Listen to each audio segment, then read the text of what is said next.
오늘 말씀은 마가복음 16장 9절부터 15절까지입니다. 제가 읽겠습니다. 예수께서 안식 후 첫날 이른 아침에 살아나신 후 전에 7 귀신을 쫓아내어 주신 막달라 마리아에게 먼저 보이시니 마리아가 가서 예수와 함께하던 사람들이 슬퍼하며 울고 있는 중에 이 일을 알림해 그들이 예수께서 살아나셨다는 것과 마리아에게 보이셨다는 것을 듣고도 믿지 아니하니라. 그 후에 그들 중 2 사람이 걸어서 시골로 갈 때에 예수께서 다른 모양으로 그들에게 나타나시니 2 사람이 가서 남은 제자들에게 알리었으되 역시 믿지 아니하니라. 그 후에 11제자가 음식을 먹을 때에 예수께서 그들에게 나타나사 그들의 믿음 없는 것과 마음이 완악한 것을 꾸짖으시니 이는 자기가 살아난 것을 본 자들의 말을 믿지 아니함이러라. 또 이르시되 너희는 온 천하에 다니며 만민에게 복음을 전파하라. 아멘. 반갑습니다. 이제 내일이면 처서라고 하지요. 처서는 이제 가을에 들어섰다 뭐 이런 느낌 아니겠습니까? 옛말에 농담으로 이런 얘기 하잖아요. 처서 때에는 모기 주둥이가 이제 꼬부라져서 더 이상 모기에도 물리지 않는다. 이제 가을에 이제 시작이다. 뭐 이런 이야기를 하는데요. 이제 복도 다 지났죠? 삼복도 다 지나고 그런데도 아직 조금 더 더운 기운이 있는 것 같습니다. 그래도 아침 저녁 서늘한 것을 보고 또 하늘을 보면 한국의 하늘은 참 좋다 이런 이야기를 실감할 때가 매년 가을마다 있습니다.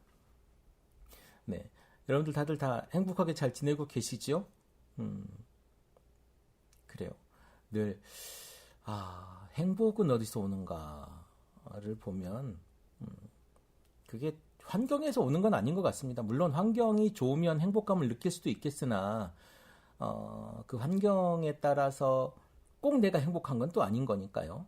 저렇게 좋은 환경에 있는 사람 왜 이렇게 불안해하고 힘들어하지라고 하는 것들 우리가 보는 날이 너무 많지 않습니까? 본민과 고민은 또 각자 마음속에서 있는 것이니까요. 우리에게 이런 행복이라고 하는 것들에 대한 내 마음의 변화, 내 생각의 변화는 늘 있는 것 같습니다. 오늘 우리가 말씀을 통해서 어떤 것을 또 깨닫고 이야기 될지 한번 같이 나누면 좋겠습니다. 오늘 말씀은 예수님의 부활을 본 사람들의 반응에 대한 이야기와 그 후에 어떻게 그 사람들에게 예수님이 전하고 이야기했던가에 대한 이야기를 20절까지 하고 있습니다. 물론 우리가 이제 같이 읽은 것은 15절까지 읽었습니다만은 그 이야기에 그렇게 하고 있습니다. 오늘 본문은 이제 우리가 마지막이죠. 마지막 마가복음의 마지막 구절입니다. 그리고 우리는 다음 성경으로 로마서를 할 계획입니다. 로마서 예수님의 십자가 그리고 이제 그 이후 로마서에 할 계획인데요. 오늘은 그 이후에 예수님의 부활을 본 사람들의 이야기를 오늘 하고 있습니다. 부활 후 무덤을 본 여인들에 대한 이야기가 8절에 끝나죠. 8절에 보니까 아무 말도 하지 못하더라 라고 기록을 하고 있습니다. 그리고 9절에 마리아를 소개하는데 7 귀신 들렸던 사람이라고 말합니다. 은혜를 입은 이 마리아가 무덤에서 사건을 보고 예수와 함께 했던 사람들, 뭐 제자들일 수도 있고 뭐 다른 사람들일 수 있는데 예수를 따르던 다른 사람들에게 그 사람들에게 알렸습니다. 근데 예수님을 따르던 사람들, 그 사람들이 예수님 말씀을 듣고 따르고 그 말씀을 듣고 예수님의 기적을 보고 이분은 진짜 하나님의 아들이다라고 알고 있었던 사람들이에요. 그 사람들에게 알렸다는 거예요. 예수님의 죽음을 누구보다도 슬퍼했고 아쉬워하고 힘들어했던 사람들에게 알려줬더니 11절에 뭐라고 하냐면 믿지 아니하더니라고 얘기합니다. 믿지 않았다. 예수님이 하나님의 아들인 것을 믿고 따랐고 우리를 구원해 줄 분이라고 알고 있었던 이들이 예수님이 죽음에서 부활했다고 하는 것을 알려주었더니 그걸 보고 알려주었더니 믿지 않았다라고 합니다. 참. 8절에 이 예수를 믿었던 예수의 무덤을 보았던 사람들은 예수님이 없고 세마포만 있는 것을 보았던 이 여인들은 아무 말도 하지 못했다고 그랬거든요. 근데 그 다음 구절에 보니까 이들이 가가지고 전했다 이런 이야기를 합니다. 조금 이상하죠. 나중에 제가 다시 말씀을 드리겠습니다. 9절에 마리아를 굳이 7 귀신 들렸던 사람이라고 소개를 합니다. 그리고 10절에 보니까 슬퍼하고 울고 있는 사람들이라고 표현을 해요.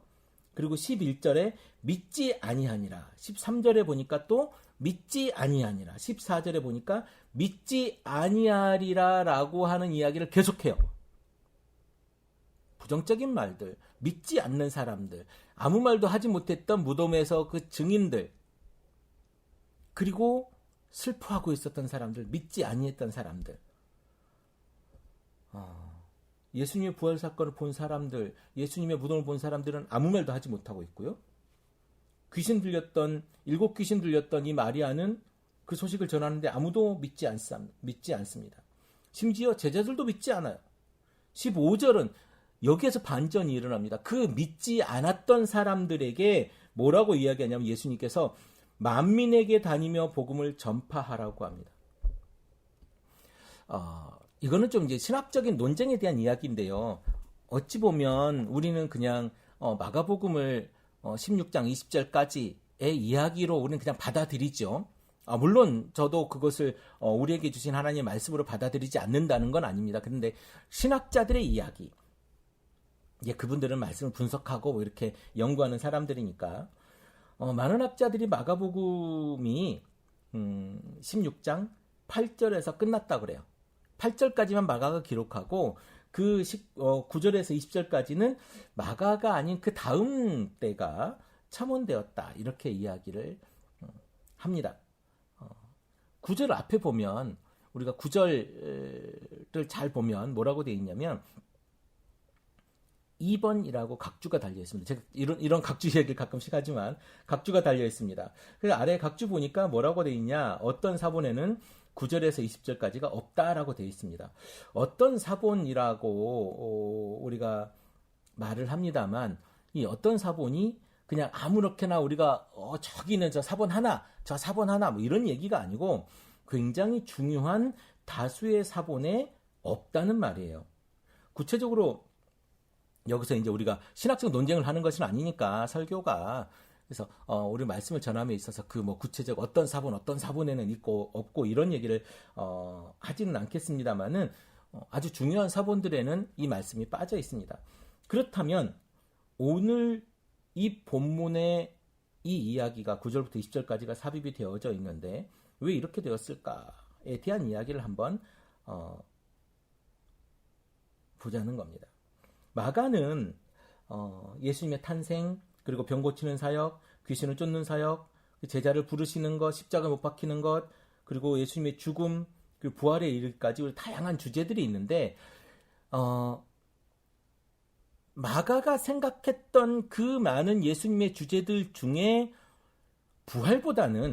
예수님의 부활보다는 예수님께서 우리를 위해서 고난받으시고 종되시고 우리를 위해서 죽으신 것이 가장 중요한 사건이었다라고 생각한 것이 분명한 것 같습니다.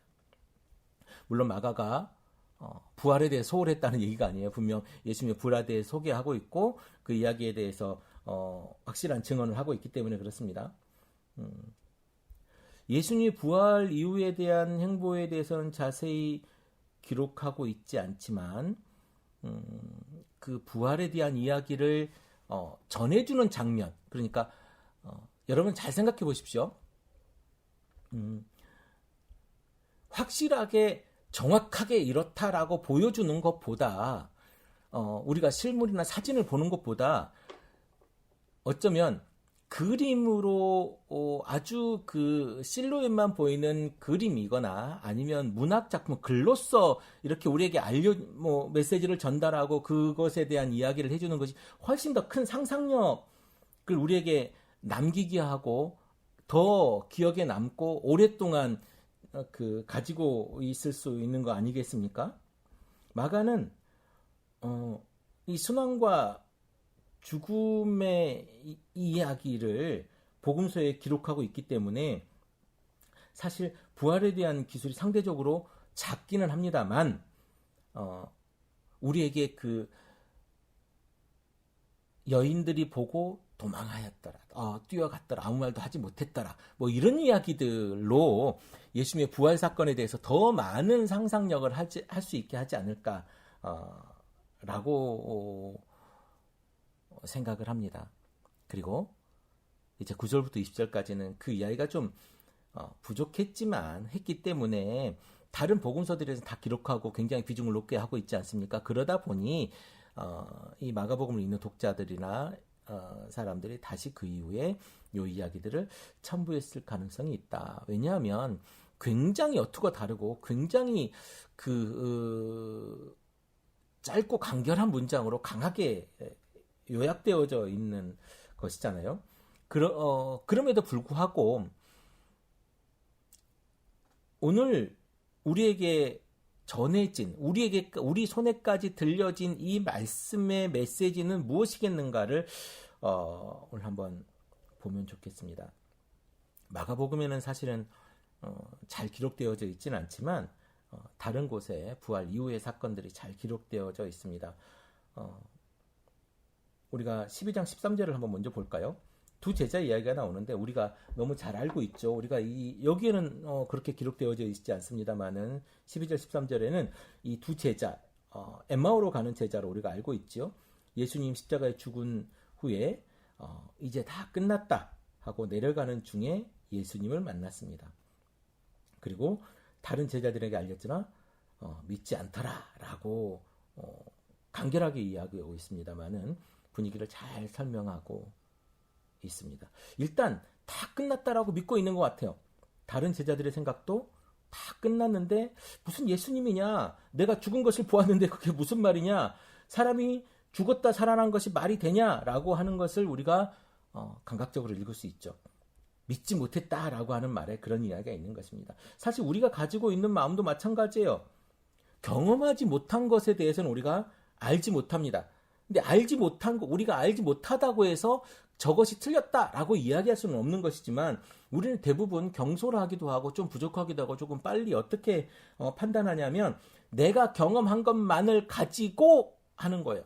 우리가 바닷가에 가서 그물을 내리잖아요. 우리 베드로와 요한이 그런 얘기가 하지 않습니까? 내가 밤새 여기에 그물을 내렸지만 왜냐하면 거기에 밤새 그물을 내리거나 늘 하면 거기서 물고기가 잡혔거든요. 내 경험이란 말이에요. 근데 예수님께서 얘기하잖아요. 저 깊은 곳에 가서 그물을 내려라. 그건 자신들의 상식과 달랐던 것일 수 있죠. 그런데 가서 그물을 내리는 겁니다.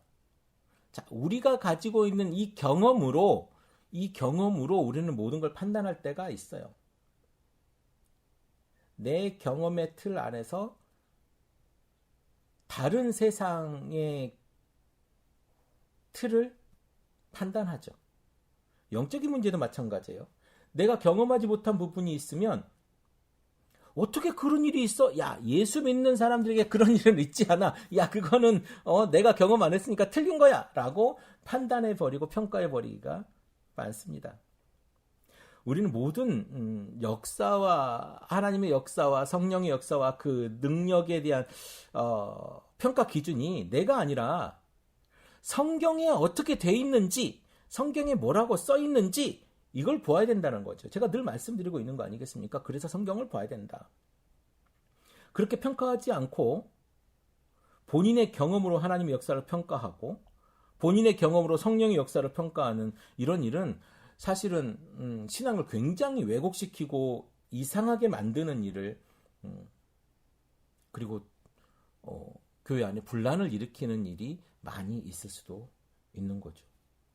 성령의 사역을 성령의 사역이 아니라고 평가해버리고 그걸 단정하고 정죄하기도 하지 않습니까?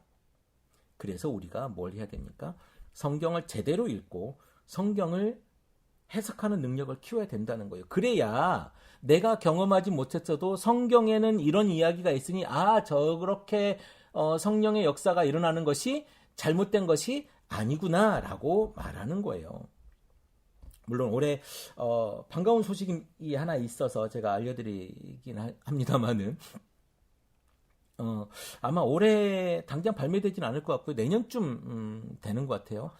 제가 알기로 2012년부터 시작이 됐다고 하는 거 한 10년쯤 하고 있는데요. 대한성서공회에서 새로운 성경을 번역하는 작업을 하고 있고 올해 내년 아마 발매가 될 거다라고 하는 소식을 들었습니다. 물론 지금 우리가 가지고 있는 성경 굉장히 훌륭한 번역이기도 합니다만은 많은 이제 번역 이야기 중에 좀 우리가 눈여겨볼 만한 것들이 또 있고 그래서 지금 새번역 성경이나 현대어 성경 같은 경우는 굉장히 쉽게 잘 번역되어져 있는데요. 이번에 대한성서공회에서 새 한글 번역이라고 하는 성경이 번역되고 있다고 합니다. 한번 여러분 고민하시다가 발매가 되면 한번 보시면 좋지 않을까 싶습니다. 많은 분들이 다시 보고 있다고 하고요. 물론 우리 개역 개정판을 대체하려고 만든 건 아니라 그래요. 그럼에도 불구하고 이제 우리가 많은 보급을 통해서 보면 좋겠다. 그리고 성경을 조금 더 원문에 가깝게 번역되어졌다고 하니 조금 더 우리가 성경을 이해하는 데 도움이 되지 않을까라는 생각이 듭니다. 예수님의 부활이나 죽은 사람이 살아나는 것을 경험하지 못했던 제자들이 자신들이 본 예수님 죽었잖아요. 분명히 예수님이 죽은 것을 내가 경험하고 내가 보았는데 그건 자신의 경험이잖아요. 죽으면 살아나지 못한 걸 자신들이 경험하고 있잖아요. 근데 죽었어. 예수님 십자가에 못 박혀 죽은 걸 내가 분명히 확인했는데 그것을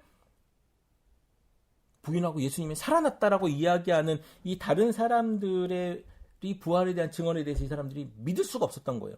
심지어 엠마오로 가던 두 제자는 예수님을 만났음에도 처음에는 예수님이 누군지 몰랐어요. 물론 다른 모습으로 나타났다 이렇게 말씀하셨지만 만났음에도 예수님이 누군지 몰랐어요.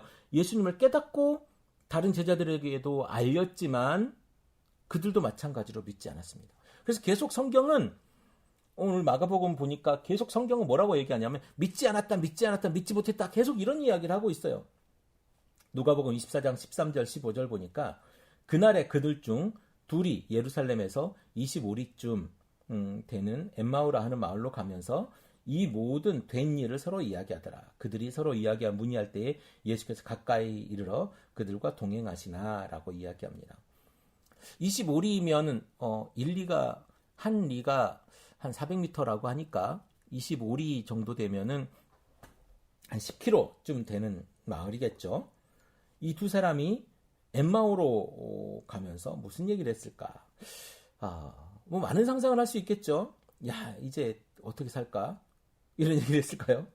아마도 예수님이 십자가에 못 박혀, 그러니까 수괴가 죽은 거잖아요. 말하자면 수괴가 죽었기 때문에 그들 입장에서는 수괴죠. 수괴가 죽었기 때문에 이제 이 잔당들을 소탕하려 들지 않겠습니까? 야, 우리도 예수님의 제자고 따랐던 사람들인데 예수님을 그렇게 믿었던 사람들이고 동조했던 사람들인데 우리를 다 잡아서 다 잡으러 오지 않을까? 우리는 어떻게 대처를 할까? 이런 얘기를 하지 않았을까요? 조금 상상력을 우리가 동원해 보자면 그런 이야기가 되지 않을까 싶습니다. 이 두 사람은 두 가지 이야기를 했다라고 기록합니다. 하나는 모든 된 일을 이야기했다. 그러니까 12절에 보면 베드로가 무덤을 보고 세모프만 남겨져 있는 것을 보고 집으로 돌아갔다라고 기록되어 있거든요. 예수님이 부활하고 시신이 없는 무덤에 대한 이야기, 예수님이 죽은 이야기, 예수님이 부활했다는 이야기를 이 사람들은 들었고 그 이야기를 했을 겁니다. 왜냐하면 자기가 보지는 않았으니까. 자기는 예수님의 죽은 거, 예수님이 십자가에 못 박혀 돌아가신 거를 보았지만, 장사 지낸 거 보았지만 예수님이 부활한 거 본 건 아니거든요. 또 이제 어떻게 하지? 너 그거 믿니? 아니면 우리 어떻게 할까? 이거 가서 숨을까? 뭐 이렇게 서로 이제 질문하고 답하고 문의한 것이다. 문의했다라고 이야기하잖아요. 서로 질문하고 답합니다. 왜냐하면 답이 없는 질문, 왜 본 것이 둘 다 보지 않았기 때문에 답이 없어요. 서로 묻기만 합니다. 믿을 수 없으니까 물어보는 거. 야, 사람이 진짜 죽었다 살아날 수 있는 거야? 글쎄, 너 봤어? 뭐 이런 거이겠죠. 예수님은 지금껏 제자들과 그 많은 사람들을 가르칠 때에 뭐라고 얘기하냐면 내가 고난받고 죽었다가 3일 만에 살아날 것이다라고 분명히 가르치고 있어요. 근데 이들은 이걸 뭐라고 그래요? 알지 못했다라고 절대 이야기하잖아요. 이들은 믿지 못했다. 믿지 못했다라는 것은 아는 것임에도 불구하고 내가 그것을 믿지 못했다라고 이야기를 하는 거예요. 내가 지식으로 알고 있죠. 그런데 그렇게 되어질 거라고 믿지 못하는 거예요. 그래서 이 사람들 뭐라고 합니까? 서로 문의했다. 묻기만 한 겁니다. 그것도 서로 믿지도 못하는 못 믿는 사람들끼리 말해요. 이런 거 있잖아요. 모르는 사람끼리 서로 물어보고 답하고. 글쎄요. 이렇게 표현하면 좀 신뢰가 될까요? 더맨더머 같은 이야기. 오늘 이들이 두 사람이 문의하고 있는 자리에 갑자기 누가 끼어듭니다. 누구냐면 부활하신 예수님입니다. 새로운 몸을 입으신 예수님께서 이들이 알지 못하는 몸을 입은 예수님께서 함께 가시죠. 16절 보니까 그들의 눈이 가리워져 그인 줄 알아보지 못하거늘. 눈이 가리워졌대요. 눈이 가리워져서 알아보지 못했다. 17절 18절 누가복음 24장입니다. 예수께서 이르시되 너희가 길 가면서 서로 주고받고 하는 이야기가 무엇이냐 하시니 두 사람이 슬픈 빛을 띠고 서로 머물러 서더라. 이들의 얼굴빛을 슬픈 빛이라고 소개를 합니다. 예수님을 보았는데 슬픈 빛이라. 얼굴빛이 슬펐다라고 얘기하는 거예요. 예수님이 무기력하게 죽었는데 우리의 시대가 끝났다 하고 생각하면서 고향으로 내려가던 이들에게 예수님이 부활하신 예수님이 이들에게 나타났어요. 그러면 이 예수님을 본 이들은 새로운 희망, 새로운 이야기, 새로운 기적, 새로운 그 역사와 사역의 현장이어야 하는데 두 사람의 얼굴이 슬펐다 이렇게 이야기합니다. 어찌 보면 이들에게 누군가 그 이야기에 대해서 물어보는 것에 대해서 굉장히 깜짝 놀라고 슬픈 이야기였을 수 있어요. 당신들이 지금 무슨 이야기를 하고, 왜냐하면 생각해 보십시오. 이들이 지금 예수님을 따르고 예수님의 그 이야기를 믿었던 사람들이잖아요. 이 믿었던 사람들이 지금 예수님이 죽음에 대해서 이야기를 듣고 예수님이 부활했다고 하는데 그것도 믿지 못하고 그냥 떠나고 있었잖아요. 떠나는데 그 이야기가 무슨 이야기요? 하고 물어보고 있는 거예요. 다 들었을 수도 있고, 그러니까 얼마나 슬프고 그랬겠습니까? 물론 그렇게 물어보는 이가 예수님인 것을 알았다면 또 다른 이야기가 될 텐데 이들은 눈이 어두워져서 보지 못했다. 왜? 그냥 알고 있다고 해서, 우리가 지식으로 알고 있다고 해서 눈이 뜨여지고 영안이 열리는 게 아니라는 거예요. 알고 있다고 되어지는 게 아니라는 거예요. 중요한 건 믿음이에요. 여러분에게 믿음이 있어야 성경이 제대로 보이고 복음이 제대로 보이고 여러분이 걸어가야 될 그 길이 제대로 보이고 예수님이 우리에게 원하신 그 길, 예수님의 가신 길을 볼 수가 있는 거예요. 지식으로 되는 게 아니라는 거예요. 그 지식을 믿어야 된다는 거예요. 눈이 어두워졌으니 예수님을 볼 리가 없죠. 가끔 우리가 기도해요. 우리 어떻게 하나님 해주십시오. 이 일이 이렇게 되어지길 원합니다. 사실 우리 상식적으로 보면 되어질 일이 아님에도 불구하고 우리는 그렇게 기도하죠. 왜? 성경에서 믿음으로 기도하라니까, 받은 줄로 알고 기도하라니까 그렇게 기도해요. 그런데요, 진짜 일이 그렇게 되는 일이 있어요. 그렇게 되죠. 이게 하나님께서 우리에게 주신 내 기도의 응답이구나 라고 이렇게 받아들이는 사람이 또 없어요. 이게 되게 신기한 일이에요. 기적이 일어났어. 근데 그 기적이 내가 기도했던 그 기적 일대로 되어진 것을 받아들이지 못한다니까요. 되게 이상하죠. 이게 우리의 반응입니다. 우연이겠지. 야, 어떤 사람들이 잘 돼가지고 그게 됐겠지. 에이, 그렇게 됐을 리가 없어. 우리 이런 반응 아닙니까? 내가 그것을 기도했는데 하나님 제 기도의 응답이 이루어져서 감사합니다 라고 우리의 반응이 바로 되지 않는다니까요. 내가 기도했더니 하나님께서 이렇게 내 길을 열어주시고 우리의 길을 이렇게 열어주시고 우리가 일어난 일에 대해서 하나님께서 이렇게 책임져 주시는구나. 아니에요. 우리 그렇게 안 해요. 왜? 그런 일이 그렇게 됐어?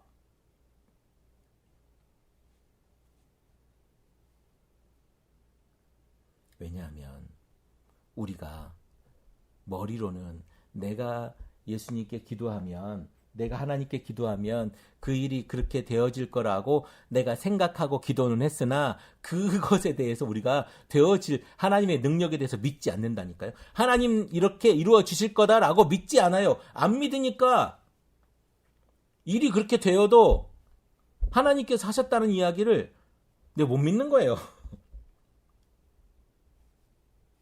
우리가 하나님께서 그렇게 해주실 거다라고 하는 그것을 믿고 기도하는 일이 흔하지 않아요. 결국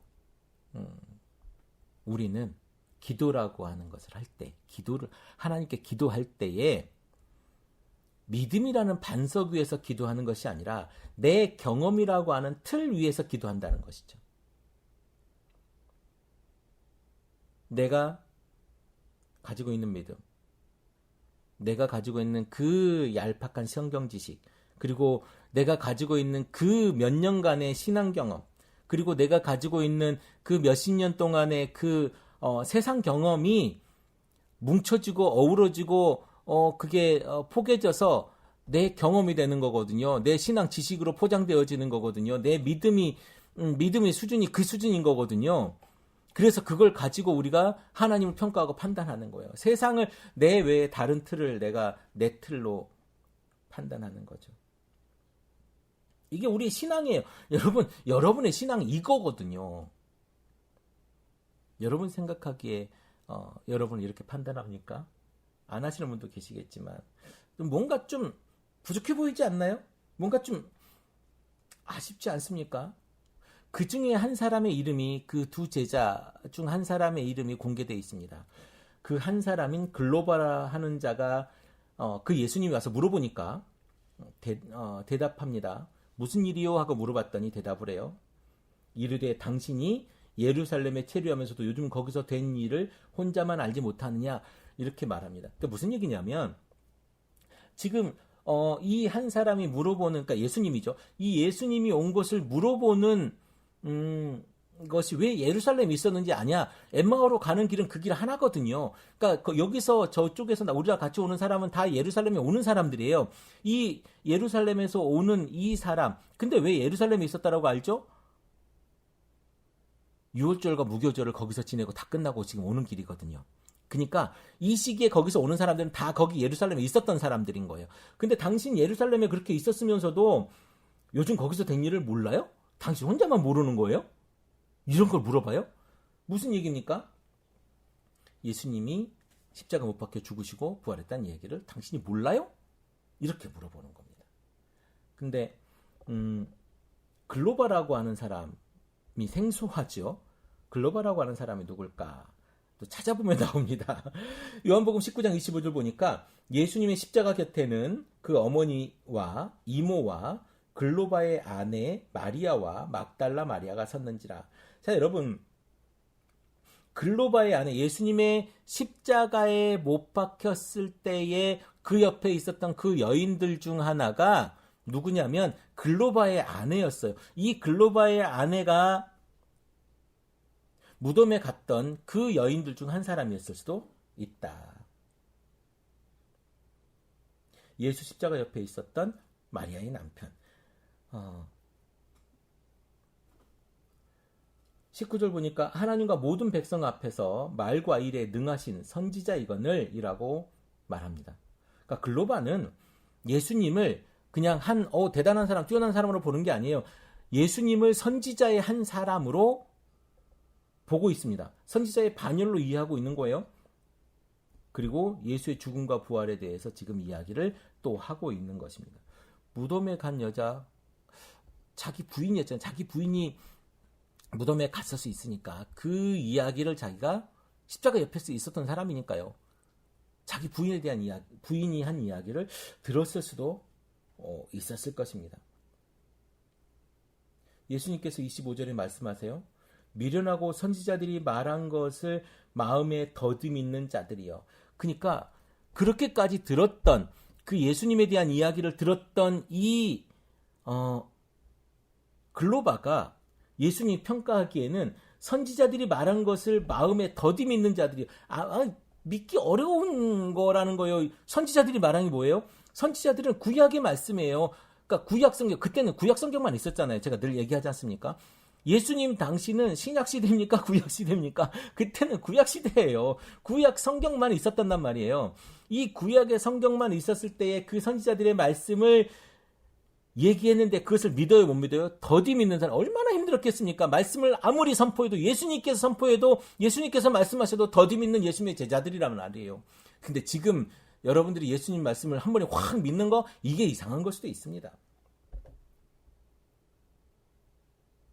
그러니까 예수님이 가던 길에 그리스도에 관한 말씀, 그러니까 성경에 있는, 그러니까 구약에 있는 선지자들의 말씀 중에 예수 그리스도에 대한, 그리스도에 관한 말씀을 이들에게 예수님께서 해주고 계시는 겁니다. 31절 한번 볼까요? 그들의 눈이 밝아져 그인 줄 알아보더니 예수는 그에게 보이지 아니하는지라. 어떻게 이들이 눈이 밝아졌습니까? 예수님과의 만찬, 즉 예수님이 축사하시고 떡을 떼어주시는 장면이 있습니다. 초유의 만찬이죠. 여러분, 축사하시고 떡을 떼어주는 장면, 이 장면 우리가 두 군데서 봐요. 세 군데서 보죠. 4,000명, 5,000명을 먹일 때, 4,000명을 먹일 때, 그리고 최후의 만찬 때, 이때 예수님이 축사하시고 떡을 떼지 않습니까? 예수님의 굉장히 중요한 행동이세요. 이 하늘에 축사하시고 떡을 떼어 주실 때에야 이들이 비로소 눈이 밝아져서 예수님을 확인합니다. 기억을 회상시켜 주시는 거죠. 예수님이 기억을 회상시켜 주실 때에, 왜냐하면 떡을 들어 축사하던 거 6월절 행사거든요. 6월절 행사 때 떡을 들어서 축사하시는 장면인데, 이 장면을 이제 6월절 끝나고 나올 때 같이 이제 밥 먹을 때 이런 얘기를 했다는 거예요. 기억을 회상시켜 주, 전혀 생뚱맞게 우리 이산가족 만날 때 누구 어땠어 우리 옛날 기억을 이야기하면서 맞아 하면서 얼싸놨던 적, 우리가 1980년도 1980년대 초중반에 뭐 이런 이야기를 우리가 기억하지 않습니까? 수십 년을 떨어져 살았던 분들에게, 그때 노래도 있습니다만은, 이제서 그 기억을 회상하고 예수를 알아본 겁니다. 예수를 한 번에 알아보지 못해요. 여러분, 이런 것들을 이용해 가지고 많은 사람들을 호도하고 착취하고 신앙을 착취하는 이야기들이 많지 않습니까? 성경에 이긴 자라고 표현을 하고 있습니다만은, 내가 그 이긴 자다, 병을 낫게 하고 또 앉은 병을 일어나게 하는 이런 쇼를 하고 하얀 말을 타고 나오고, 그러면서 내가 재림 예수다, 내가 어린 양이다, 내가 이긴 자다, 이렇게 얘기하는 사람들이 얼마나 많습니까? 뿐만 아닙니다. 하늘나라의 택한 백성들은 흰옷을 입어야 된다, 흰옷을 입고 준비해야 된다, 이렇게 얘기하면서 세마포를 입고 있어야 된다 이야기하면서 강단에 하얀 하얀 그 흰옷을 입고 설교하는 사람들을 또 많이 봅니다. 모두 예수님에 대한 기억을 호도하고 이용해서 착취하는 것입니다. 우리 그런 것에 이용당하거나 호도당하지 않았으면 좋겠습니다. 수십만, 글쎄요, 모르겠습니다. 뭐 근 100만 가까운, 더 넘을 수도 있겠죠. 그 많은 사람들이 이런 것에 지금 호도돼가지고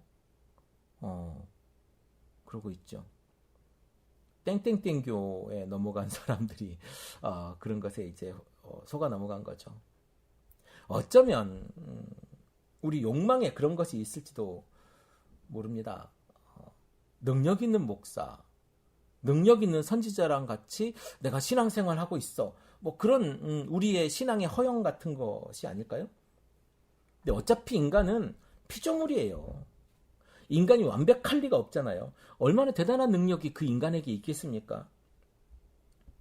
심지어 이 세상에 있는 사람들은 모두 죽어요. 오늘 두 사람에게 나타난 예수님은 그들의 경험에 있는 예수님을 보여주신 거예요. 그들의 경험은 축사하시고 떡을 떼니 5,000명을 먹었고, 축사하시고 떡을 뗐던 그 초의 만찬 이야기를 이들은 들었을 것입니다. 그 경험을, 자신들의 경험에 있는 예수, 그걸 보여주니까 이분이 예수님이구나, 이분이 부활하신 예수님이구나. 왜 그 예수님에 대해서는 자기 부인에게, 글로바의 아내인 자기 아내에게, 그 마리아에게 들었을 거거든요. 32절 볼까요? 그렇게 예수님을 알고 나니까 그들이 서로 말하되 길에서 우리에게 말씀하시고 우리에게 성경을 풀어주실 때에 우리 속에서 마음이 뜨겁지 아니하더냐라고 이야기를 합니다. 우리에게 선지자의 말씀을 풀어주실 때에 우리 속에서 마음이 뜨겁지 아니하더냐. 여기서 뜨겁지라고 하는 말을 보니까 각주에 뭐라고 되어 있습니까? 불타지 아니하더냐. 예수님께서 말씀을 풀어주실 때에, 예수님께서 성경을 우리에게 알려주실 때에, 예수님께서 그 말씀을 우리에게 주실 때에 우리 마음이 불타지 아니하더냐. 예수님을 경험하고 예수님께서 주신 말씀을 들었더니 마음이 불탔다라고 이야기합니다. 또한 그 말씀을 들을 때에 그들은 그분이 예수님인지 아닌지 몰랐습니다. 자, 그러니까 뭡니까? 그들이 불탔던 그것은 그 사람이었기 때문이 아니고, 그들이 그 마음이 뜨겁고 불탔던 이유는 말씀이 이들에게 들어왔기 때문에, 말씀이 이해가 되어졌기 때문에 이들의 마음이 불탔다는 거, 뜨거워졌다는 거예요. 그저 명절에 같이 갔던 예루살렘에 있던 사람들이, 아무것도 모르는 사람이 내려와서 같이 가던 중에 그리스도에 대한 말씀을 이렇게 이야기를 해줬더니 이들의 마음이 뜨거워졌다는 것을 서로 고백합니다. 이들이 함께 저녁을 먹고 나니까 이분이 예수님인 걸 알았어요. 그런데 그 예수님인 걸 깨닫고 나니까 예수님은 더 이상 보이지 않았습니다.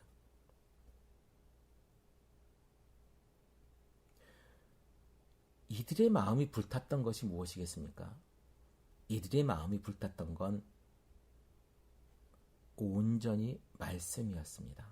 말씀을 듣는 것만으로 이들의 마음이 뜨거워졌습니다. 여러분은 오늘 지금 이 말씀을 들을 때 마음이 뜨거워집니까? 마음이 움직입니까? 마음이 불타는 마음이 생깁니까? 예수님께서 하신 말씀을 읽을 때 마음이 움직이기는 합니까?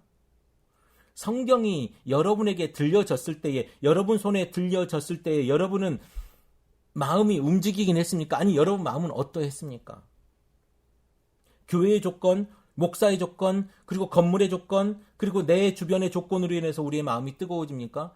나는 이런 교회에 다녀. 나는 이런 목사님하고 같이 신앙생활해. 우리 교회는 이만저만한 것들이 있어. 나는 이만큼의 값을 가지고 있어. 내 환경은 이렇게 좋은 거야. 그럴 때 여러분 마음이 뜨거워집니까? 흥분됩니까? 야, 내가 이제 5천억짜리로 지은 교회를 다니고 있어. 내가 강남에서 제일 유명한 교회를 다니고 있어. 내가 당진에서 제일 유명한 교회를 다니고 있어. 이야, 괜찮지 않아? 우리 교회 땅이 이만큼 있대. 멋진 교회에 나가고 괜찮은 목사님의 설교를 듣고, 심지어 이 목사님은 하나님의 뜻대로 살아간대. 그런 목사와 신앙생활을 하면 여러분 마음이 뜨거워지겠습니까? 글쎄요.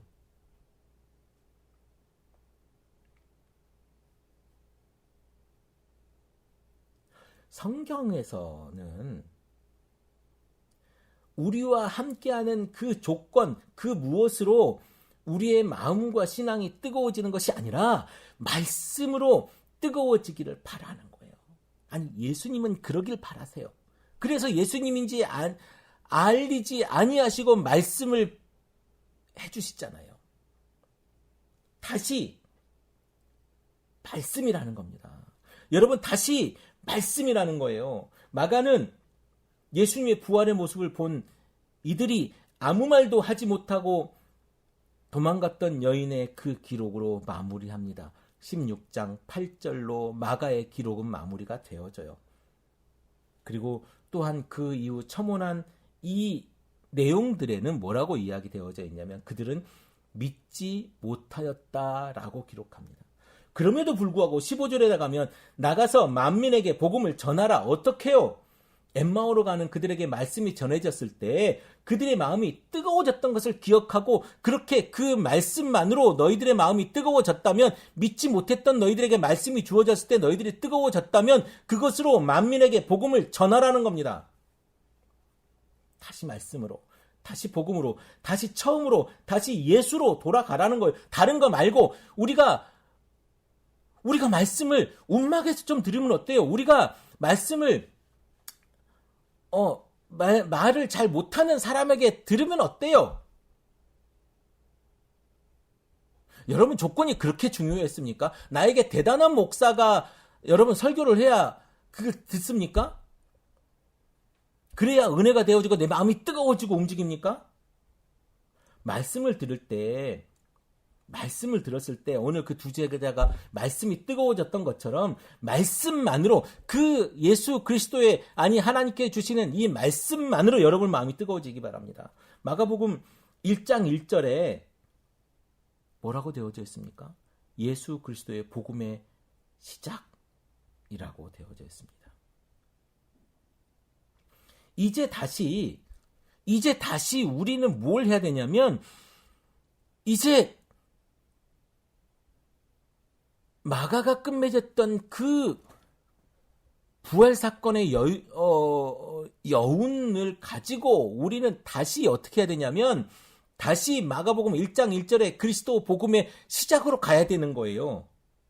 이제 우리의 신앙을 그리스도 복음의 시작으로 우리를 되돌리시길 바랍니다. 그리고 거기에서 다른 것 말고, 다른 이야기 말고 복음의 이야기, 그 복음의 이야기가 우리 이야기이기를 바랍니다. 우리의 이야기가 복음의 이야기가 되고 우리의 이야기를 통해서 복음이 시작되기를 바랍니다. 만민에게 복음을 전하라. 이제 예수님의 이야기는 우리 이야기가 되고, 마가가 오늘 마무리한 그 이야기에서 우리 이야기가 다시 시작되었으면 좋겠습니다. 더체플 커뮤니티, 우리에게 말씀만으로 부족함이 없기를 바랍니다.